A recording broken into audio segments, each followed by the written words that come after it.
Shalom peuple de Dieu, je suis dans la joie de revenir au milieu de vous. C'est votre humble serviteur, l'évangéliste Michel Banfimi. Je viens avec un message très important pour les enfants de Dieu, pour le peuple de Dieu, les disciples de Jésus-Christ sur la terre. Cet après-midi. Alors rapidement, avec toute humilité, si vous le permettez, je vais prier pour la parole. Père, le véritable Dieu, le Seigneur des Seigneurs, le Créateur de toutes choses. Merci encore une fois de plus pour cette opportunité, ce privilège qui m'a accordé, Seigneur, de se mettre, Père de gloire, devant de ce cher pour prêcher ta parole.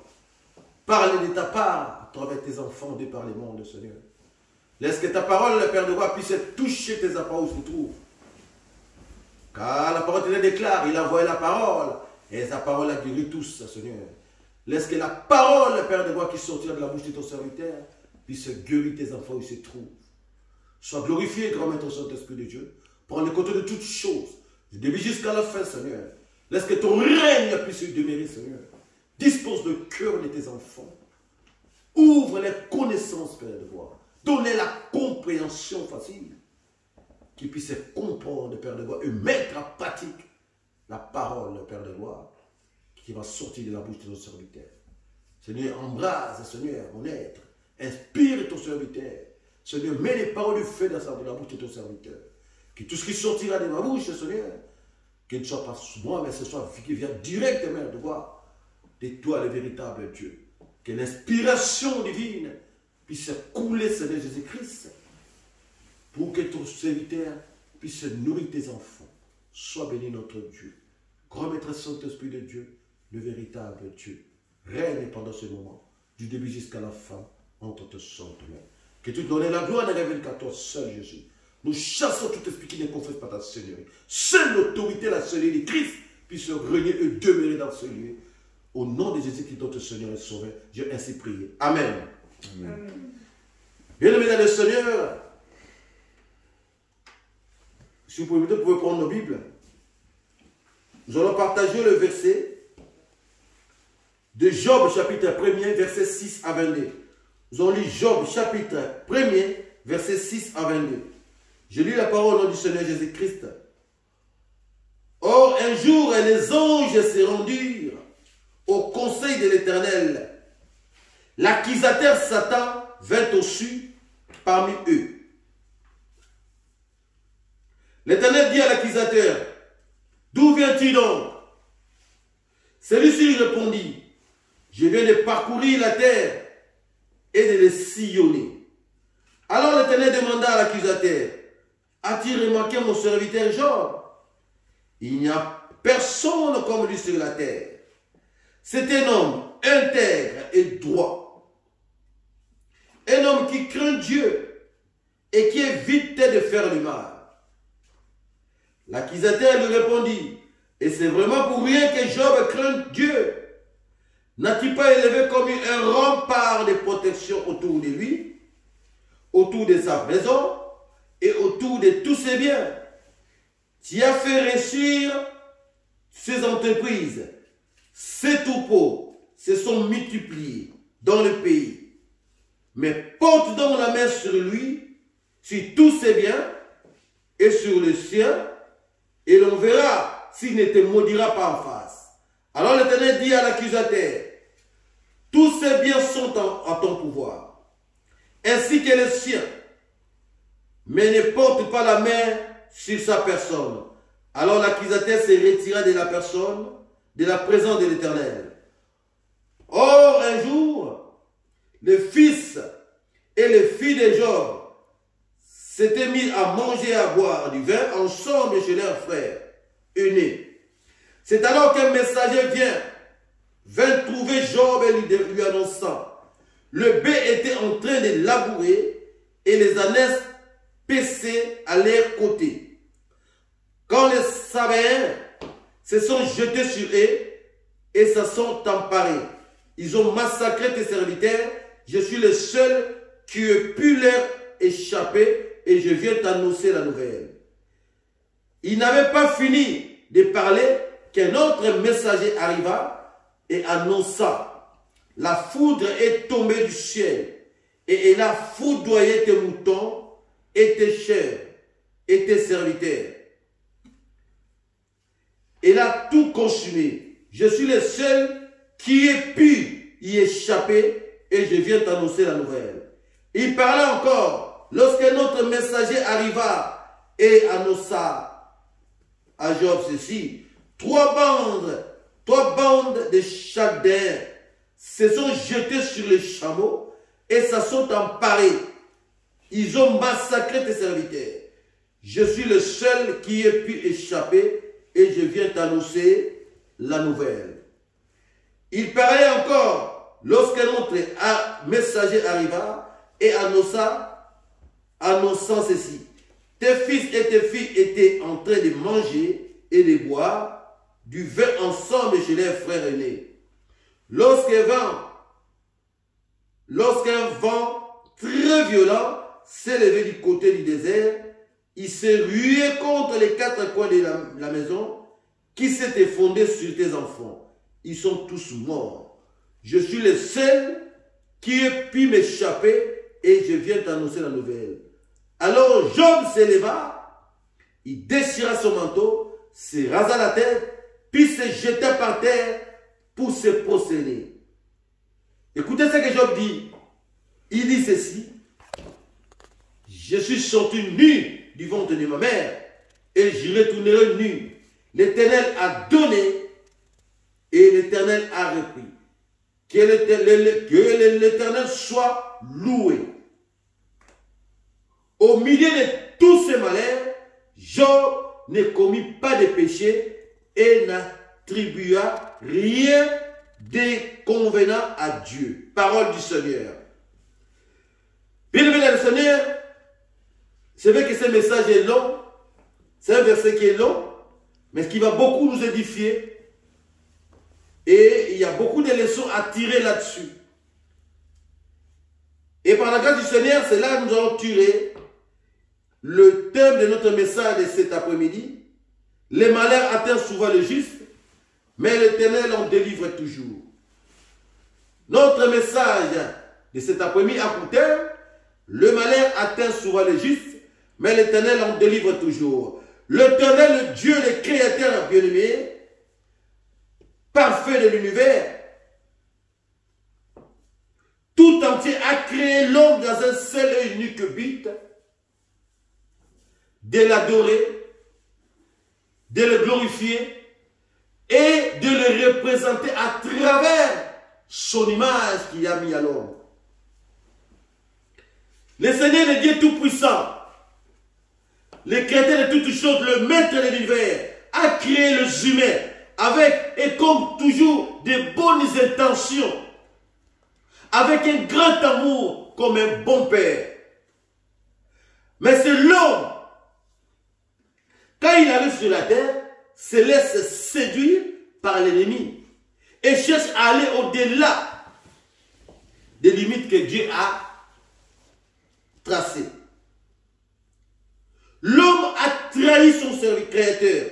En faisant confiance à un inconnu, l'homme a trahi son créateur. Premièrement, deuxièmement, l'homme préfère tourner le dos à son créateur en le désobéissant et préfère obéir à un étranger ou un inconnu, qu'on appelle Satan. Troisièmement, l'homme préfère écouter un étranger, un ennemi, au lieu d'écouter son créateur. Tout acte que l'homme pose, en bien ou en mal, a des conséquences, soit positives, soit négatives. Il y avait au pays de Uz un homme appelé Job. Cet homme était intègre, qui craignait Dieu.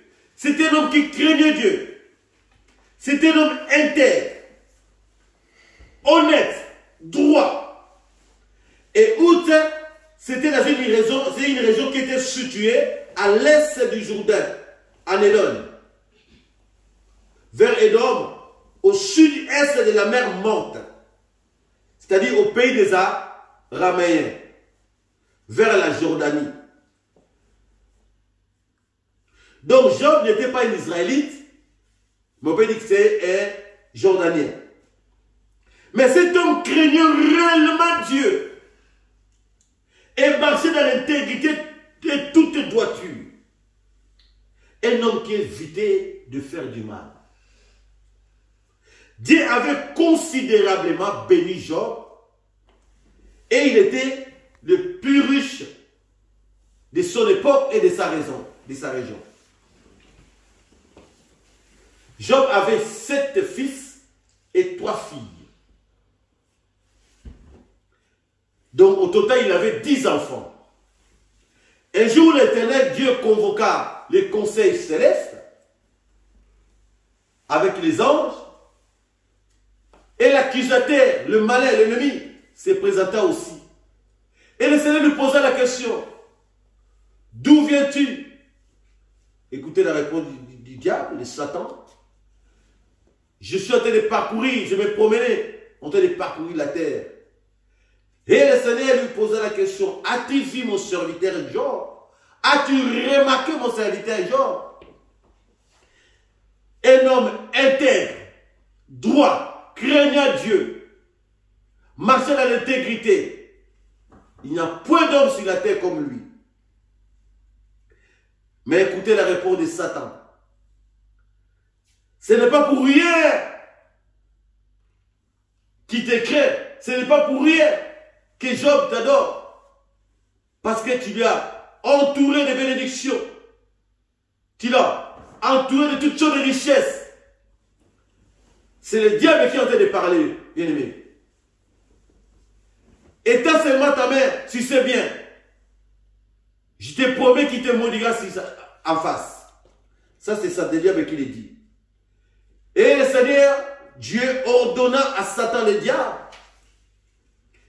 de toucher au bien des gens. Il a dit: je t'ordonne de toucher ses biens. Mais garde-toi de toucher à sa vie.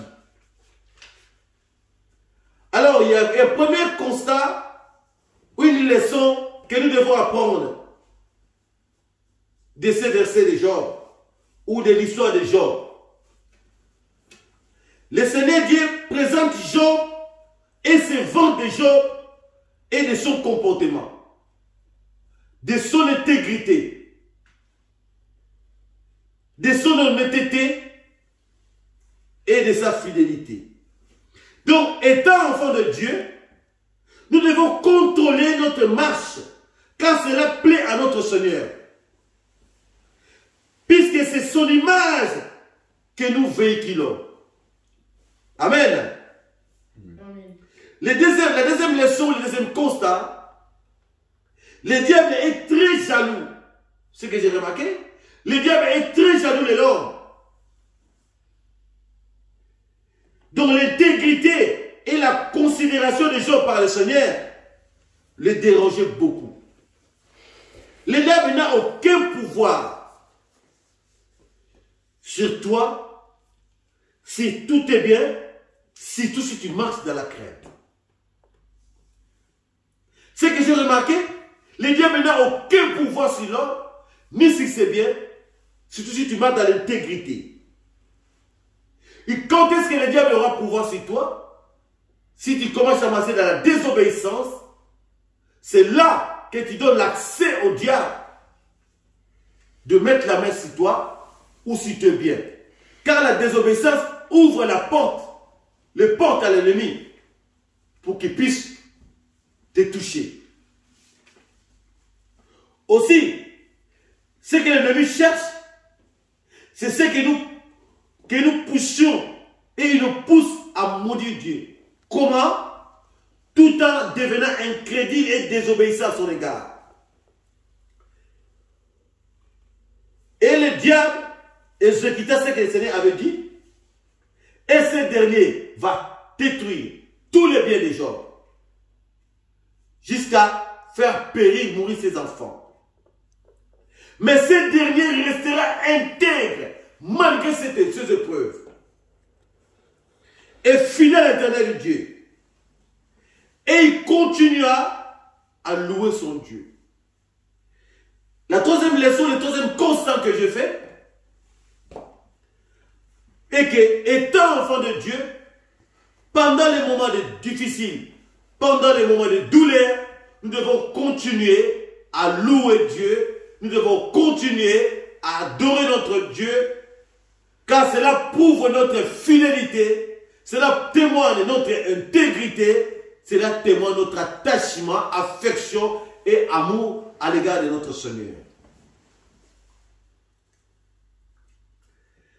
Surtout, il ne faut pas pécher pendant les épreuves, bien-aimés dans le Seigneur. Pendant les épreuves, ne baisse pas les bras. Pendant les épreuves, ne pêche pas. Au contraire, continue à rendre grâce à Dieu. Et cela témoigne de ta fidélité.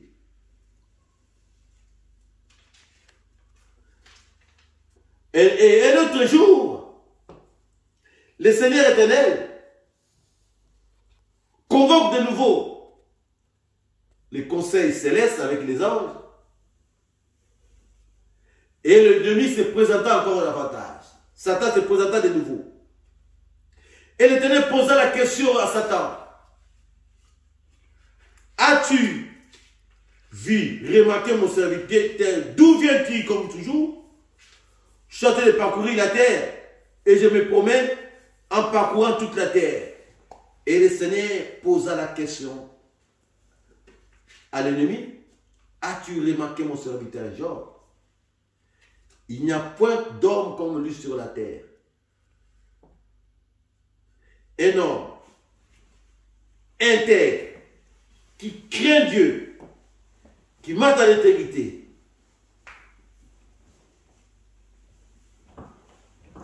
Un homme qui craint Dieu, qui marche dans l'intégrité. Et le diable répliqua, c'est en vain que tu m'as envoyé contre lui pour le détruire.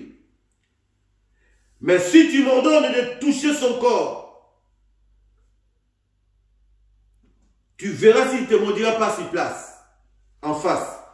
Qu'est-ce que l'homme ne pourra pas donner pour sauver sa vie?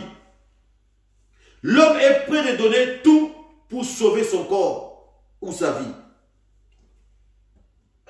Et l'Éternel ordonna à Satan de toucher au corps de Job et à sa santé, mais sans toucher à sa vie ou à son âme.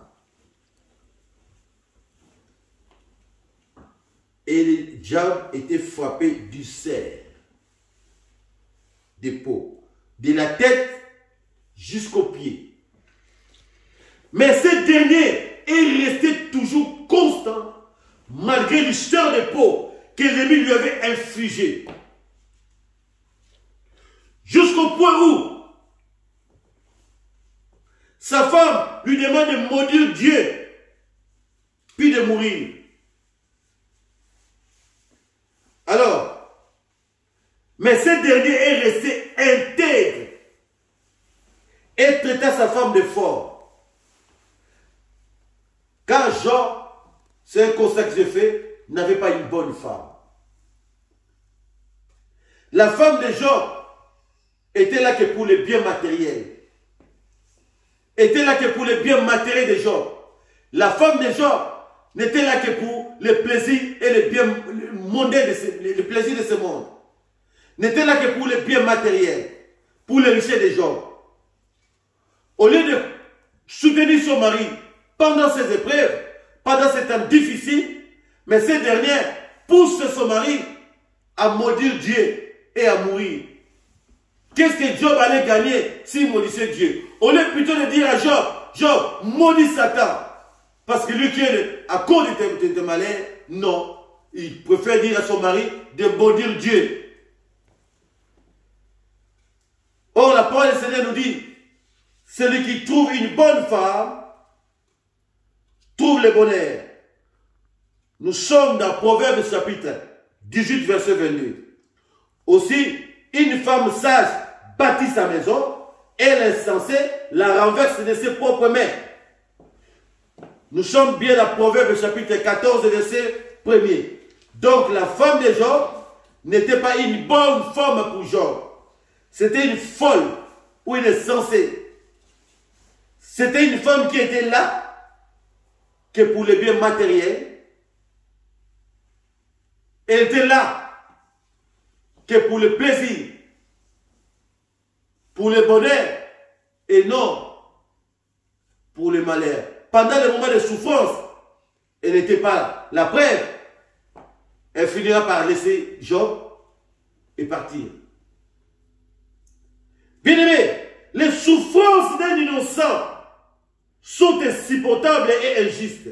À plus forte raison, la passion du Christ, qui est l'innocent par excellence.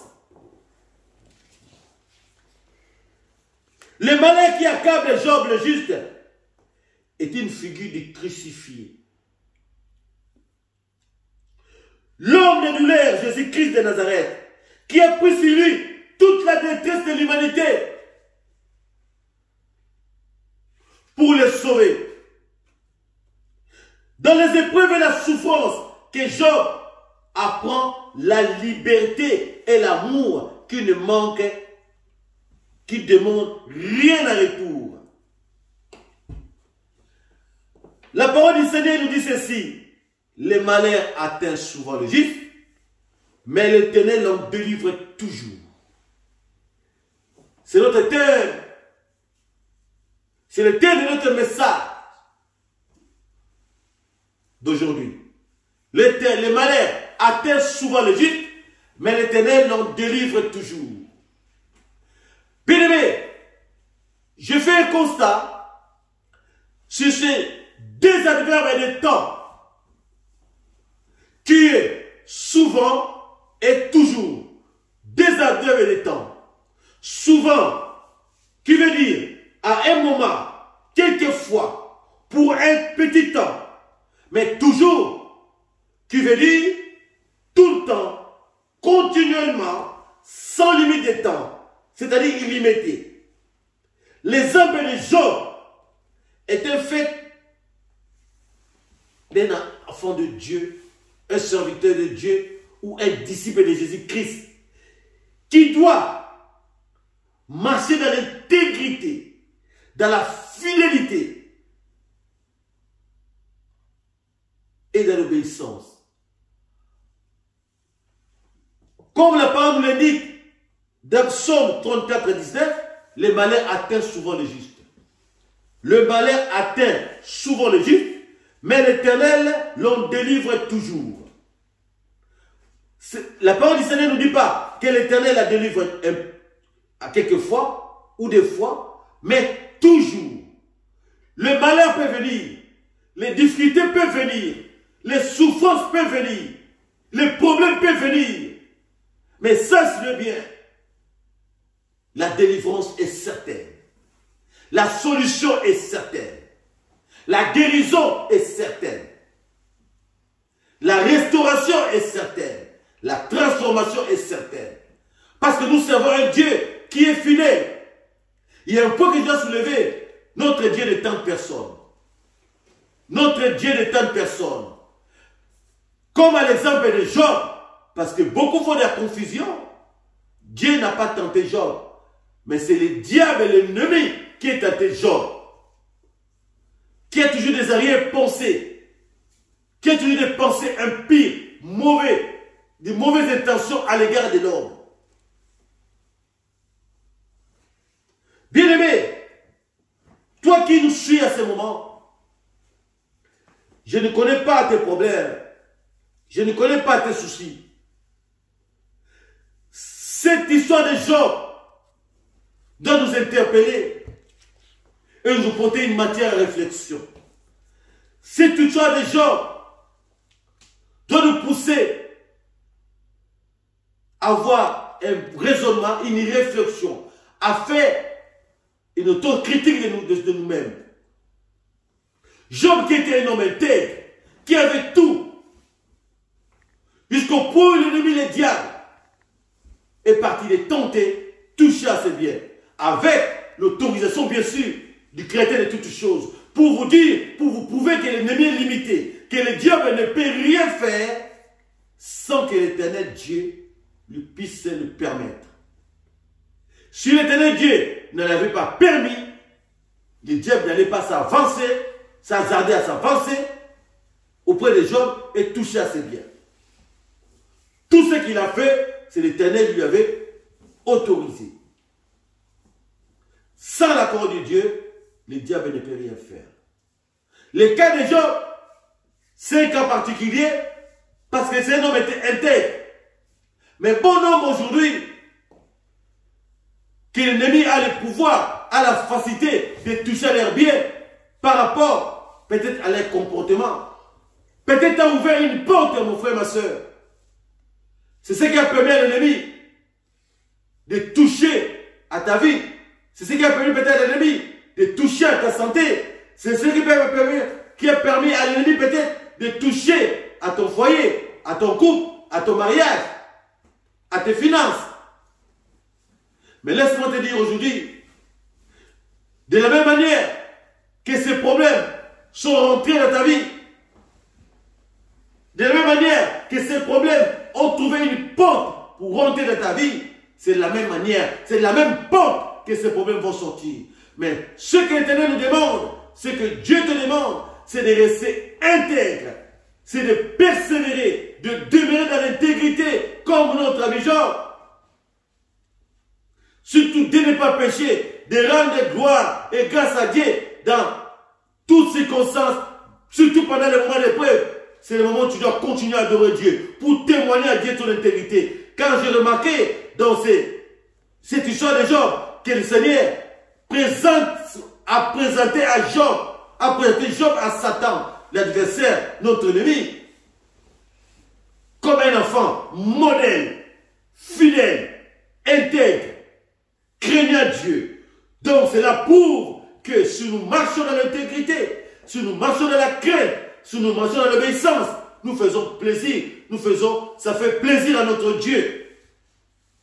Notre Dieu est très content si nous marchons dans l'intégrité. C'est pourquoi l'objectif de l'ennemi, c'est de nous pousser dans la désobéissance, c'est de nous pousser de marcher dans la désobéissance, parce qu'il sait que notre intégrité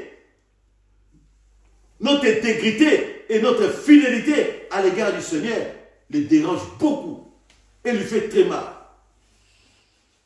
Bien aimé, ce que l'ennemi cherche, vous avez vu avec l'histoire de notre ami Job, l'ennemi n'a pas peur que tu aies l'argent, que tu sois riche. Ce qui dérangeait le diable, c'est Job. Ce n'est pas parce que Job il était rempli de richesses. Non, mais ce qui dérangeait Satan, le diable, parce que Job était intègre. Puisque quand l'Éternel Dieu, si nous lisons la parole, il a présenté Job auprès de Satan, quand l'Éternel Dieu s'est vanté de son fils Job auprès du diable, il n'avait pas dit, as-tu vu mon serviteur Job, tu as vu comment il est riche, comment il a les biens, comment il est rempli de richesses? Non.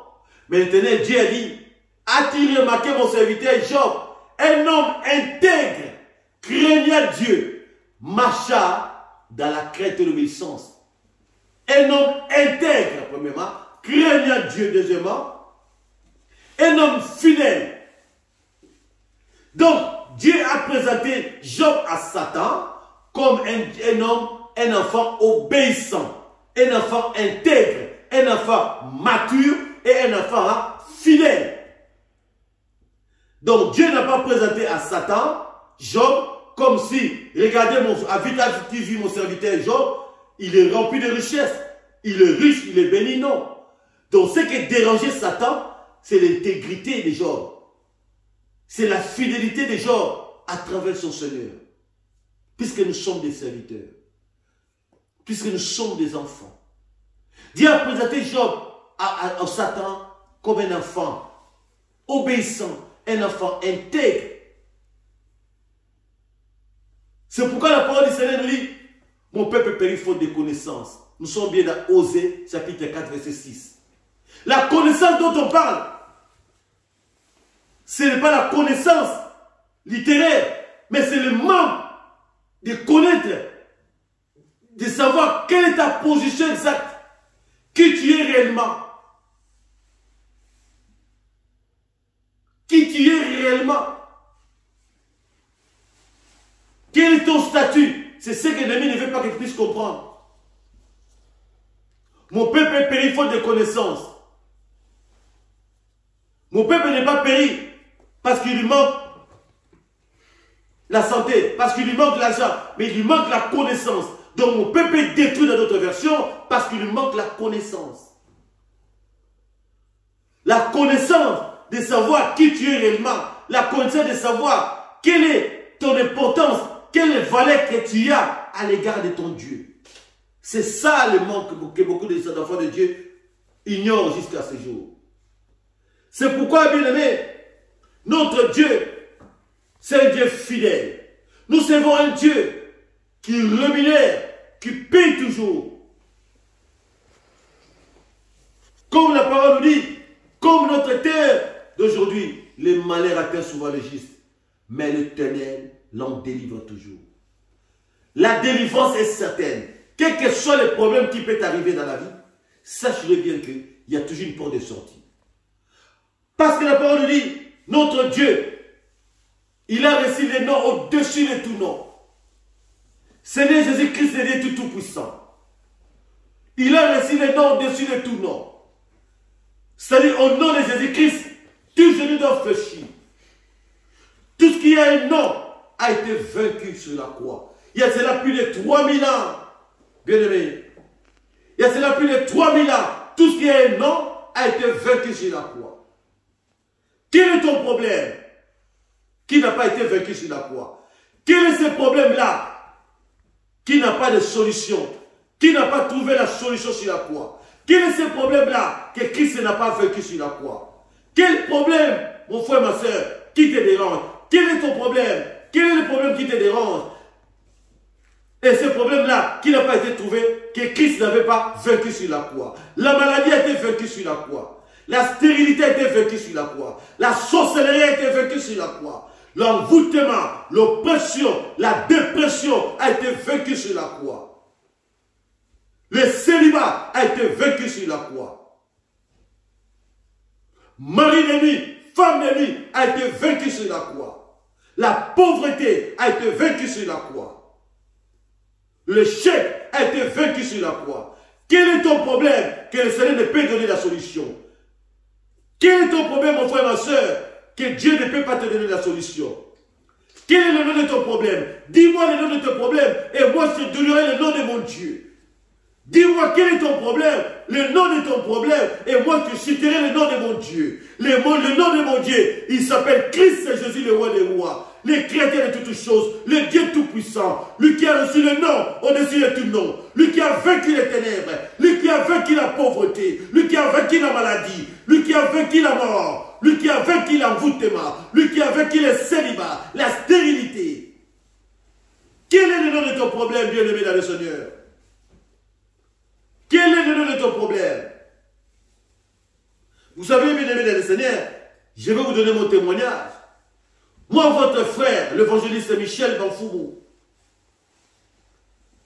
le Seigneur Jésus-Christ m'a ramassé dans la poubelle. Ça, je ne cesserai de le dire. Christ Jésus m'a ramassé dans la poubelle, dans la saleté. Il m'a levé, il m'a lavé par son sang. Par son amour infini, par sa miséricorde, il m'a lavé. Il m'a revêtu. Il m'a donné les habits. Il m'a donné les chaussures. Il m'a tout donné. Bien-aimé, il est arrivé le moment où je me posais des questions. Qu'ai-je fait au monde? Quel est ce malheur? Quel est ce péché que j'ai commis dans ce monde pour souffrir autant? Bien-aimé, je passais des étapes très dures dans la vie. Accablé de dettes, rempli de dettes jusqu'ici. Surmergé. Il y a un moment, je me cachais. Avec ma femme, on se cachait. Il y a des gens qui venaient demander les dettes. On éteignait les lumières. On se cachait à la maison. On restait là. On se regardait. Parce qu'on n'avait pas de quoi payer les dettes. On regardait à travers les fenêtres. On regardait. Est-ce que la personne est partie? Bien aimé, on était rempli de dettes. Rempli de problèmes. on avait des soucis. Mais cela ne nous a pas poussé à changer de voie, à dévier, à devenir infidèles. Nous sommes restés fidèles et intègres. Bien-aimés, je suis passé des étapes très difficiles dans la vie, je peux vous le garantir. Très dur, humilié, craché du visage, piétiné par terre. Il n'y avait plus de considération, il n'y avait même pas de considération. Que ce soit les entourages, que ce soit la famille ou la belle famille. Mais c'est Dieu-là qui récompense ses enfants. C'est Dieu-là qui n'abandonne pas les siens. C'est Dieu-là qui vient toujours au secours de ses enfants. Et venir nous secourir. Nous avons passé des étapes dures avec ma femme. Je me rappelle bien notre dernier fils qui est né. Il est né mais il n'avait pas. On n'avait pas de quoi. Il n'avait même pas de vêtements. On n'avait pas de quoi acheter les layettes, comme on appelle. On n'avait pas de quoi acheter les layettes pour mettre à l'enfant. Il n'avait que 2 grenouillères. 2 grenouillères, bien aimé. Un, il portait, et l'autre, je rentrais à la maison pour laver, repasser et ramener le lendemain matin à l'hôpital. Je me rappelle, mon fils aîné, il n'avait même pas de bateau en hiver pour partir à l'école. J'avais même pas l'argent pour aller acheter un manteau. Un jour, je me retrouvais, j'avais que 10 €, il était en plein hiver et je suis allé voir un magasin dégriffé pour acheter un manteau à 9 €, je me rappelle bien, 9,90 € soldé. Et même un manteau, c'était léger. Quand mon fils le mettait, il avait toujours froid parce que c'est un manteau qui était léger. Mon fils aîné. Mon frère et ma soeur, chacun a son histoire à raconter. Il y a des fois, nous passons les épreuves et les épreuves nous font grandir.